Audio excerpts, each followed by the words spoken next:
السلام عليكم ورحمة الله وبركاته.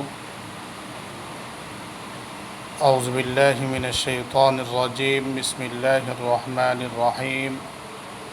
كل نفس ذائقة الموت. صدق الله العظيم. الحمد لله.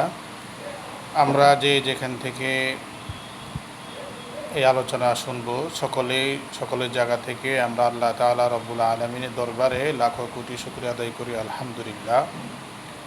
যে আল্লাহ তাআলা রব্বুল আলামিন আমাদের দেশের এই পরিস্থিতির মাঝে আল্লাহ তাআলা রব্বুল আলামিন আমাদেরকে এখনও দুনিয়ার আলো দেখার সুযোগ করে দিয়েছেন, সেই জন্য রব্বুল আলামিনের দরবারে শুকর আদায় করি আলহামদুলিল্লাহ।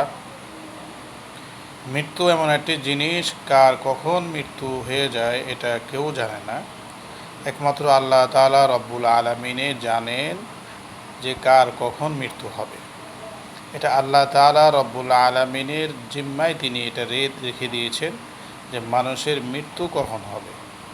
সেজন্য আমাদের সকলেরই উচিত মৃত্যুর জন্য সদা সর্বদা প্রস্তুত থাকা, আল্লাহ তাআলা রব্বুল আলামিনের শুকর বেশি বেশি করে আদায় করা, আল্লাহ তাআলা রব্বুল আলামিনের যে নাজ নেয়ামত আমাদেরকে দিয়েছেন সেই সমস্ত নাজ নেয়ামতের শুকরিয়া আদায় করা। আল্লাহ তাআলা রব্বুল আলামিন বলেন, লা ইন শাকারতুম লা আযীদান্নাকুম ওয়া লা ইন কাফারতুম ইন্না আযাবি লাশাদীদ। যে ব্যক্তি আমার নেয়ামতের শুকরিয়া আদায় করে আমি তার নেয়ামতকে আরও বাড়িয়ে দিই, এবং যে আমার নেয়ামতের শুকরিয়া আদায় করে না আমি তার উপরে আযাব চাপিয়ে দিই। সেজন্য আমরা সকলের জায়গা থেকে আল্লাহ তাআলা রব্বুল আলামিনের যত নাজ নেয়ামত আমরা ভোগ করতেছি, সেজন্য আমরা বেশি বেশি করে আল্লাহ তাআলা রব্বুল আলামিনের শুকরিয়া আদায় করব। শুকরিয়া আদায় করার মাধ্যমে আল্লাহ তাআলা রব্বুল আলামিনকে আমাদের বেশি বেশি করে স্মরণ হবে। আর আমরা যদি আল্লাহ তাআলা রব্বুল আলামিনকে বেশি বেশি করে স্মরণ করতে পারি, তাহলে দেখা যাবে দুনিয়ার অনেক অন্যায় কাজ থেকে আমরা বিরত থাকতে পারবো, আর আল্লাহ তাআলা রব্বুল আলামিন আমাদেরকে হেফাজত করবেন।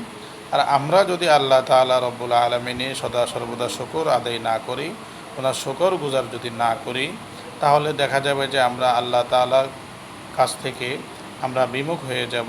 আল্লাহ তাআলা রব্বুল আলামিনের সাহায্য আমাদের প্রতি আসবে না। সেই কারণে দেখা যাবে যে আমরা দূরে চলে যাব, জাহান্নামের দিকে আমরা চলে যাব। সেজন্য আমরা সকলেই মৃত্যুর জন্য প্রস্তুত থাকি, এবং কি মৃত্যু আমাদের একদিন হবে এটা আমাদের মনে প্রাণে আমরা সকলে জানি, সেটাকে নিজের মনে স্থির করে নেওয়া। এবং এই মৃত্যু যে কোনো সময় যে কারো হতে পারে। আগে এক সময় দেখা যেত যে যারা বৃদ্ধ হয়ে যাচ্ছে তাদের মৃত্যু হয়ে যাচ্ছে সিরিয়ালভাবে, এখন কিন্তু তেমন না, কে কোন সময় মারা যাবে এটা কেউ জানে না। কোনো বৃদ্ধা, কোনো যুবক, কোনো ছোটো মানুষ, কারো কোনো কিছুই বলা যায় না। সেজন্য আমরা সকলেই আল্লাহ তাআলা রব্বুল আলামিনের শুকর গুজার বেশি বেশি করে আদায় করি। আল্লাহ তাআলা রব্বুল আলামিন আমাদের সকলকে আমল করার তৌফিক দান করুন। ওয়া আখিরু দাওয়ানা আলহামদুলিল্লাহি রাব্বিল আলামিন।